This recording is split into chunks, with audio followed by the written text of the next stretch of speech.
Taking a look at the solar forecast for our Thursday, and the models are hinting at maybe the clouds kind of sticking around, but there could be a few more peaks of sunshine, especially first thing in the morning. But you can see through most of the late morning and into the early afternoon, we're going to have our fair share of cloud cover across much of the Midlands. Then later on into the day, we'll have that chance for a little bit of some sunshine again peeking through. But overall, we're looking at more clouds than sun likely for our Thursday. And you can see the sun really going to be on the minimal side tomorrow. By Friday, we really start to climb it up a little bit, and then you can see Saturday and Sunday we're back to full sunshine, and that's really when we're going to see those temperatures on the rise. So with a fair bit of clouds expected tomorrow, we should once again only make it into the upper 70s for an afternoon high.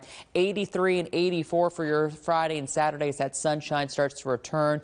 We're staying in the low to mid 80s with more of that sunshine for Sunday and into the start of next week. So that sun does help to warm things up this time of year. So when you get these clouds to kind of lock in place, it does keep you on the cooler side, and that's what we had today. So you can see you still have some of that cloud cover working in across the Palmetto State late this evening. We're kind of still stuck in between two systems. We have our stationary front just offshore producing showers all the way down then into Florida. And then we have this other trough that's kind of moving through, but you can see that produced some showers and storms earlier, but as they move towards the mountains, they kind of fell apart. So we're kind of in between those two systems, and that likely pattern is going to continue for tomorrow. So high pressure is going to be funneling in that cooler air.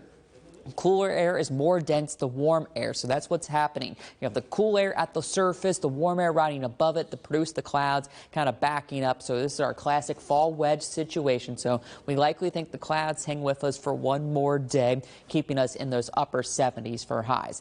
That finally gets kicked out of here as high pressure starts to slide in from the west, giving us a little bit more of that sunshine and helping to push temperatures into the lower 80s for your Friday. And then by the weekend, high pressure takes control, and we're looking at plenty of sunshine for both Saturday and Sunday, helping to get highs back into the low to mid 80s, which is pretty typical for this time of year.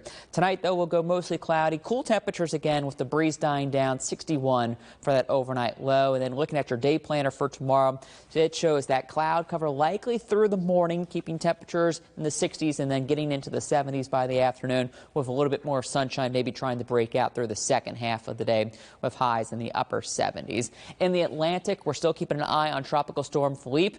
Winds 50 miles per hour moving to the west-northwest. It looks like it could make a beeline for the northern lesser Tenerife Islands and then head towards Puerto Rico, likely as a post-tropical low. So they're just looking at some breezy conditions, some rainfall by the time we get into the early part of next week. So nothing to really be concerned of, but it does look like Puerto Rico might have to keep a close eye on that. So clouds still with us tomorrow. Sunshine Friday and into the weekend does help to warm temperatures into the 80s.